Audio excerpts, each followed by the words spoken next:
धांधली की है एस्टेब्लिशमेंट ने। और तहरीक इंसाफ का मौकफ है कि हम एस्टेब्लिशमेंट से बात करना चाहते हैं, हम तो बात ही सिर्फ एस्टेब्लिशमेंट से करेंगे। हमारी तो सारी जद्दोजहद ही आसिम मुनीर और एस्टेब्लिशमेंट के खिलाफ है। बाकी सब ने अपने ज़मीर की रोशनी में वो बयानात दिए, लेकिन मुराद सईद और हमाद अजहर जो है वो दबाव में देंगे। पीटीआई में इस वक्त फिल्म चल रही है, मैं पंजाब नहीं जाऊंगी। अस्सलाम वालेकुम नाज़रीन, आप देख रहे हैं प्रोग्राम अंदर की बात मुज़म्मिल सोहरवर्दी के साथ। मैं हूं आपकी मेज़बान इकरार आस और हमारे साथ मौजूद हैं आपके पसंदीदा तज्ज़िया निगार मुज़म्मिल सोहरवर्दी। अस्सलाम वालेकुम sir, welcome to the show. क्या हाल है आपका?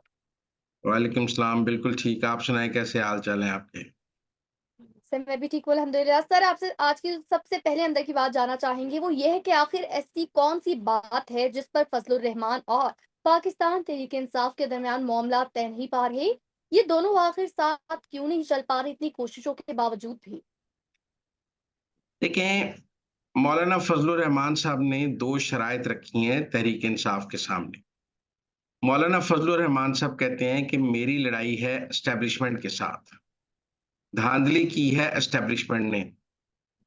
तो हमारी जो एहतजाजी तहरीक होगी वो एस्टेब्लिशमेंट के खिलाफ होगी कि उसने धांधली की है, और नए इंतखाबात के लिए होगी। और तहरीक इंसाफ का मौकफ है कि हम एस्टेब्लिशमेंट से बात करना चाहते हैं, हम तो बात ही सिर्फ एस्टेब्लिशमेंट से करेंगे। तो मौलाना ने कहा है कि अगर मैं कोई धरना देता हूँ या मैं कोई लॉन्ग मार्च करूँगा, ऐसे में एस्टेब्लिशमेंट आपसे बात करने लग जाएगी, तो आप मुझे छोड़ के चले जाएँगे। आप तो फ़ौरन पिंडी वालों से बात करने लग जाएँगे। तो पहले तो मेरे साथ कोई मुआहदा करें आप, जिस पे इमरान खान के भी दस्तखत हों, कि आइंदा आप एस्टेब्लिशमेंट से और पिंडी से बात नहीं करेंगे।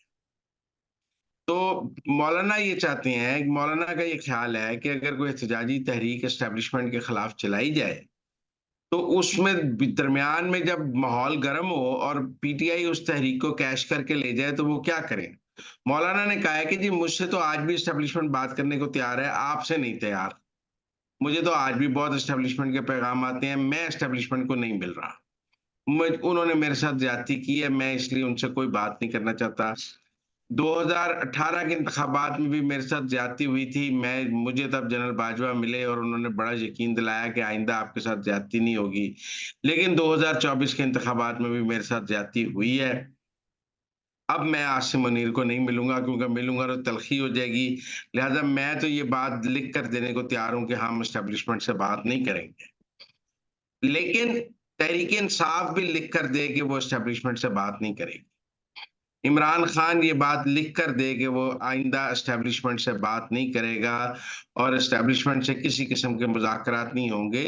जैसे पीपल्स पार्टी और नून लीग के दरमियान एक चार्टर ऑफ डेमोक्रेसी हुआ है, ऐसे ही मौलाना फजलुर रहमान तहरीक इंसाफ के साथ एक सियासी मुआहदा चाहते हैं, जिसमें बहुत सारे नकात के साथ ये भी लिखा होगा कि आइंदा दोनों जमातें एस्टेब्लिशमेंट से बात नहीं करेंगी और एस्टेब्लिशमेंट के ज़रिए इक़्तिदार में नहीं आएँगी। अब तहरीक-ए-इंसाफ ये कहती है हमारी ज़बानी गारंटी है, हम तो देखिए रोज़ इमरान खान, आसिम मुनीर के खिलाफ बयान देते हैं। उन्होंने डेली टेलीग्राफ में आसिम मुनीर के खिलाफ मज़मून लिखा है और वो हर एक को आसिम मुनीर, तो हम तो हमारी तो सारी जद्दोजहद ही आसिम मुनीर और एस्टेब्लिशमेंट के खिलाफ है। लेकिन मौलाना का मौक़िफ़ है कि साथ-साथ आप ये भी तो कहते हैं ना कि हम बात सिर्फ़ पिंडी से करेंगे और हम पिंडी के अलावा किसी से बात नहीं करेंगे। तो आप पिंडी से ये सारा दबाव आप पिंडी से बात करने के लिए बना रहे हैं। और अगर मैं भी आपके साथ किसी तहरीक में शामिल होऊँगा, तो आप वो दबाव भी पिंडी से बात करने के लिए बना रहे हैं।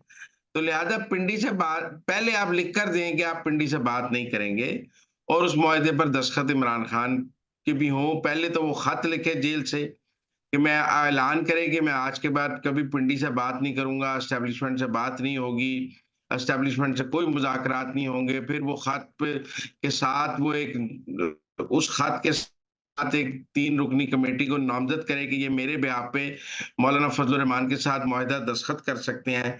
वो खत और मुआहदा फिर होगा, फिर दस्तखत होंगे, फिर मैं आपके साथ चलूँगा। तहरीक-ए-इंसाफ वालों का मौक़िफ़ है कि हमारी ज़बानी बात पे यकीन कर लो। मौलाना कहते हैं, आप तो कहते हैं बड़ा लीडर होता ही वो है जो यू टर्न लेता है, तो फिर आपने कल को यू टर्न ले लिया तो मैं क्या करूँगा? लिहाज़ा बात समझने की ये है कि मौलाना इस वक़्त एस्टेब्लिशमेंट के खिलाफ एक तहरीक चलाना चाहते हैं और वो पीटीआई को ये कह रहे हैं कि अगर आप मेरे साथ मिलकर ये तहरीक चलाना चाहते हैं, तो इस बात की गारंटी क्या है कि बाद में आप एस्टेब्लिशमेंट से सौदा नहीं कर लेंगे? तो इसलिए मेरे ख्याल में अगर तो इमरान खान ये लिख कर देने को तैयार हुए मौलाना को, तो कोई रास्ता है, जो कि बहुत मुश्किल काम है इमरान खान के लिए भी और सबके लिए, क्योंकि अभी तक तो उनकी यही पोजीशन है कि हम तो पिंडी से बात करने के लिए तैयार हैं, पिंडी हमसे बात नहीं करता। लेकिन क्या वो मौलाना को ये लिख कर देंगे कि हम कभी पिंडी से बात नहीं करेंगे? तो अभी तो जब तक ये मुआहिदा दस्तखत नहीं होता, तब तक मौलाना और पीटीआई की बात आगे नहीं बढ़ सकती। कल रात की खबरें भी यही हैं कि मौलाना ने असद कैसर और उमर अयूब को यही कहा है कि ज़बानी कोई बातचीत नहीं है। अगर कोई मिलकर जलसे करने हैं, धरना देना है, मार्च करना है, कोई तहरीक चलानी है, तो उसके लिए पहले एक सियासी मुआहिदा होगा और फिर उसके बाद हम आगे चलेंगे। बहरहाल अब सर अब आगे देखते हैं कि बढ़ेंगे। तहरीक इंसाफ क्या ये बात लिख कर देने को तैयार है, क्योंकि वो लिख कर देने को तैयार नहीं है। उनका ख्याल है कि जी जुबानी बात पर यकीन कर लिया जाए, और मौलाना जुबानी बात पर यकीन करने के लिए तैयार नहीं। सर आगे बढ़ेंगे और कुछ बात करेंगे पाकिस्तान तहरीक इंसाफ को लेकर, पंजाब की सियासत को लेकर।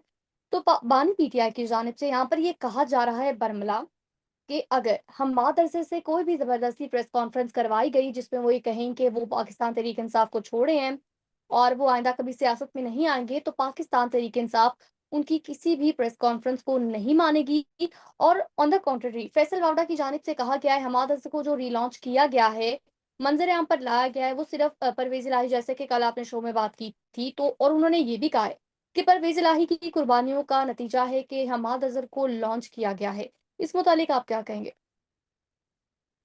देखिए, पहली बात तो आप ये समझें, अगर वो ये कहते हैं कि अगर हमाद अजहर और मुराद सईद से जबरदस्ती को बयान लिया गया तो हम नहीं मानेंगे, तो भाई फिर फवाद चौधरी से भी जबरदस्ती बयान लिया गया था, उस्मान डार से भी जबरदस्ती बयान लिया गया, सदाकत अब्बासी से भी जबरदस्ती बयान लिया गया, फयाजुल हसन चौहान से भी जबरदस्ती बयान लिया गया, अली नवाज अवान से भी जबरदस्ती बयान लिया गया। फिर किससे जबरदस्ती बयान नहीं लिया गया? मतलब आपका आप ये कह रहे हैं कि बाकी सब ने अपने ज़मीर की रोशनी में वो बयानात दिए, लेकिन मुराद सईद और हमाद अज़हर जो है वो जब दबाव में देंगे। अगर तो ये इनका ख्याल है, अगर ये पॉलिसी बनाना चाहते हैं कि जी जो भी बयान देता है वो दबाव में देता है, तो फिर यकशां बनाए ना। फिर फवाद चौधरी भी तो आने को तैयार है, उसकी दफा तो आप कहते हैं हम उसको नहीं लेंगे। रऊफ हसन बयान दे देता है, उस्मान डार की दफा कहती हैं खान साहब फैसला करेंगे। फिर आप सदाकत अब्बासी को भी नहीं लेते, अली नवाज अवान को नहीं लेते, मुसर्रत चीमा को नहीं लेते, जमशेद चीमा को नहीं लेते, शमशाम बुखारी को नहीं लेते। एक लंबी लिस्ट है जिन लोगों को आप वापस नहीं ले रहे कि उन्होंने बयान दिए हैं, तो हम उनके बयान के बाद उनको लेने के लिए तैयार नहीं है। तो फिर ये क्या बात हुई कि हम्माद अज़हर और मुराद शहीद के बयान नहीं मानेंगे, बाकियों के माननी है आपने, बाकियों ने सच कहा है। लेकिन मैं समझता हूँ कि हम्माद अज़हर और मुराद शहीद, मुझे नहीं लगता मुराद शहीद जो है ना, एक फ़िल्म है बड़ी ज़बरदस्त आपने देखी होगी, मैं पंजाब नहीं जाऊँगी। तो ये पीटीआई में इस वक़्त फ़िल्म चल रही है, मैं पंजाब नहीं जाऊँगी। ये सारे पेशावर से जाके ज़मानतें लेते हैं, फिर लाहौर नहीं पहुँचते। मियाँ असलम इकबाल हो जाए, हम्माद अज़हर हो जाए, ये सब जो है ना, ये नहीं पहुँचते हैं लाहौर, क्योंकि ये सब कहते हैं पंजाब नहीं जाऊँगा। ये जो फ़िल्म है ना, मैं पंजाब नहीं जाऊँगा, मियाँ असलम इकबाल की भी पेशावर बैठे, ये हम्माद अज़हर की भी, ये लाहौर बढ़ के देखें ना, इनको पता लग जाएगा गिरफ्तारी देनी पड़नी है। गिरफ्तारी के खौफ से ही मफ़रूर है ना। ये जो गुड्डे हैं, मिट्टी के गुड्डे, सियासी मिट्टी के गुड्डे, जो गिरफ्तारी से डरते हैं और दूसरों को ऐसे ललकारते थे, जैसे पता नहीं ये खुद शेर हैं, लोहे के लोग हैं। इनके बयानात आप सुने जब ये इक़्तिदार में थे। ओह! ये ऐसे लोहे के लोग लगते थे कि ये तो अगले को तबाह कर देंगे। ज़रूरत इतनी नहीं कि लाहौर बढ़ जाएँ। तो मेरा मतलब इनके बयान नहीं मानने तो बाकियों के मानने ही। बहरहाल इसका मतलब है कि इमरान खान को डर है कि ये भी बयान दे देंगे और उसको कोई खास एतबार नहीं है इनके ऊपर। वो इनको कह रहे हैं दे दो गिरफ्तारी, कुछ नहीं होता, बयान भी देना पड़ा तो दे दो। इनको इस वक्त इमरान खान इनकी गिरफ्तारी दिलवाना चाहता है और ये गिरफ्तारी देने को तैयार नहीं। सर अब आगे बढ़ेंगे, कुछ बात करेंगे पीएम शहबाज शरीफ के मुत्तहिदा अरब अमारात के दौरे को लेकर। तो कहा ये जा रहा है कि वो वीज़ाज़ की बात करने के लिए गए हैं। यूएई उनको क्या कह रहा है कि वो वीज़ाज़ की बात करने गए हैं, और फिर यहाँ पर ये भी चहमगोइयाँ हो रही हैं कि 9 मई पर जो पाकिस्तान में एहतजाज हुए थे, जुलूस हुए थे, उनका एक तसलसल दुबई में, यूएई में भी देखा गया था, और इस बात को यूएई की जो गवर्नमेंट है वो बिल्कुल बर्दाश्त नहीं करती। देखिए, ये बात ठीक है कि जो हमें हमारे जो लोग रोज़गार कमाने ये मुत्तहिदा अरब ममालिक में जाते हैं, उन्हें अरब ममालिक के निज़ाम हुकूमत की समझ होनी चाहिए। उनकी इमरान खान से मोहब्बत अपनी जगह, लेकिन उनको ये समझ होनी चाहिए कि वहाँ पर सियासी सरगर्मियों की इजाज़त नहीं है। इन्होंने वहाँ पर जुलूस निकाले हैं पीटीआई के, जिसको उन्होंने सख्ती से कर्ब किया और फिर पाकिस्तानियों पर वीज़ा रिस्ट्रिक्शंस भी लगाई हैं। आप देखें ना, लोग उम्रा हज करने जाते हैं, हमने देखी नहीं वीडियोज़, लोग काबे में पीटीआई का झंडा लेके खड़े हैं। लोग मस्जिद नबवी में पीटीआई का झंडा लेके खड़े हैं। भई वो जगह है सियासत करने की। फिर आप पर हज उम्रे की भी पाबंदियाँ लग जाएँगी क्योंकि वहाँ भी सियासत करने की इजाज़त नहीं है। इसी तरह मुत्तहिदा अरब अमारात में भी पाबंदियाँ लग रही हैं, जो लोग रोज़गार के लिए जाते थे उन पर पाबंदियाँ लग गई हैं। तो इसलिए मैं समझता हूँ कि बहुत नुकसान किया है तहरीक-ए-इंसाफ ने पाकिस्तान के लोगों का, जो इन ममालिक में रोज़गार के लिए जाते थे, वहाँ पर ये इमरान खान की मोहब्बत में सियासी जुलूस भई आके लाहौर कढ लो जेड़ा जुलूस कढना जे। बड़ा किसी को जुलूस ज़ोर से आया हुआ है और वो समझता है कि जुलूस निकाले बगैर कोई गुज़ारा नहीं है मेरा, तो आ जाए भाई लाहौर माल रोड पे जुलूस निकाल ले। ये घोड़ा और घोड़े का मैदान है। फैसलाबाद के घंटाघर में निकाल ले, बहुत है तो गुजरांवाला में निकाल ले, और कहाँ निकालना चाहते हैं मुल्तान निकाल ले। लेकिन आपको वहाँ पे नहीं करना चाहिए क्योंकि हमारे आम पाकिस्तानी वहाँ पे रोज़गार के लिए जाते हैं और हमने उनसे वीज़ा पर बात की है, फिर उसके साथ सरमायाकारी पर भी बात की है। और मुझे अच्छा लगा है शहबाज शरीफ ने जब आज कहा है कि मैंने कशकोल तोड़ दिया है। हमें यही दुनिया के सामने कहना चाहिए कि हमने कशकोल तोड़ दिया है, हम सरमायाकारी की बात करते हैं, ट्रेड की बात करते हैं। हम अब उन्होंने कहा है कि अब मैंने वो जो बाउल था, कशकोल था, वो तोड़ दिया है, वो अच्छी बात है। लेकिन अगर वहाँ वीज़ा रिस्ट्रिक्शंस नरम होती हैं, तो हमारे बहुत लोग रोज़गार पे वहाँ जा सकते हैं। वैसे अरबों को भी गिला है कि बच्चे बहुत नालायक हैं हमारे, इनको अंग्रेज़ी-शंग्रेज़ी नहीं आती। जैसे ये अब किर्गिस्तान के बच्चों का जो इश्यू बना हुआ है, मैं उस पर भी आपसे बात करना चाहता हूँ। वो एक हुकूमत कहती है उनको वापस लाने के लिए मैंने इतने करोड़ रुपए रखे हैं, एक ये कहती है। तो ये कोई गरीबों के बच्चे हैं जिनके आप सफरी अखराजात दे रहे हैं?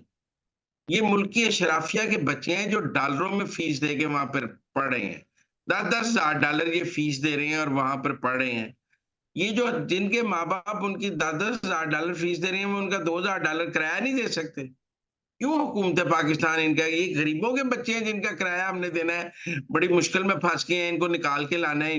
ये कौन से गरीबों के बच्चे हैं जिनके किराए केपी की हुकूमत भी अदा कर रही है, सिंध भी कह रहा है। भाई ये अमीरों के बच्चे हैं, आप समझें। हमारे साथ मुल्क है भारत। भारत ने किसी बच्चे को, भारत के भी 20,000 बच्चे वहाँ हैं, उन्होंने कोई फ्लाइट चलाई है? उनको पता है अमीरों के बच्चे हैं। उन्होंने प्रेस रिलीज़ जारी किया है भारत की फ़ॉरेन ऑफ़िस ने कि जो वापस आना चाहता है कमर्शियल फ्लाइट से वो टिकट खर्च के वापस आ जाए। इंडियन हुकूमत की ज़िम्मेदारी नहीं है बच्चे वापस लाना। सर, यहाँ पर मैं एक पॉइंट ऐड करना चाहूँगी जो हमने बच्चों को मीडिया से गुफ्तगू करते हुए देखा है, जब वो एयरपोर्ट पर आ रहे हैं और अपने वालिदैन से मिल रहे हैं, तो उनकी जानिब से अक्सर बच्चों की जानिब से कहा गया है कि सिर्फ़ बातें की गई हैं कि टिकट खरीद कर दिए हैं, हमने खुद टिकट करवाए हैं। तो खरीदने चाहिए उनको खुद टिकट। क्यों हुकूमत पाकिस्तान उनके टिकट के खर्चे दे? ये क्या गिला है कि हमने पल्ले से टिकट खरीदा है? भाई आपको हुकूमत पाकिस्तान ने कुछ स्कॉलरशिप पे अभिषेक भेजा हुआ था। तो आप वहाँ चले गए, 10,000 डॉलर फीस देते हैं, डॉलरों में आप वहाँ रहते हैं, हॉस्टल रहते हैं। आपके पैसे आपके माँ-बाप को खर्चने चाहिए। आप कोई गरीब माँ-बाप के औलाद हैं कि आपके पैसे हुकूमत पाकिस्तान अदा करे, मेरे टैक्स पेयर के पैसे जो हैं, उनसे आपकी टिकटें खरीदी जाएँ। क्यों आपकी टिकटें खरीदी जाएँ? ये अजीब बात है, केपी की हुकूमत कह रही है मैंने 6 करोड़ रख दिए, उन्होंने कर दिए। ओ भाई ये बच्चे हमारे बच्चे हैं, मैं ये बात मानता हूँ। पर इनके माँ-बाप अमीर लोग हैं, उनसे डबल-डबल किराया लें, चार्टर्ड प्लेन के पैसे लें। हर एक से 10-10 लाख रुपया लेके हमने प्लेन चार्टर भेजना है, लेके आओ। इनसे रियायत की क्या ज़रूरत है? ठीक हो गया, तो नाज़रीन ये थी आज के अंदर की बातें। हमें दीजिए इजाज़त, अल्लाह ने के बाद।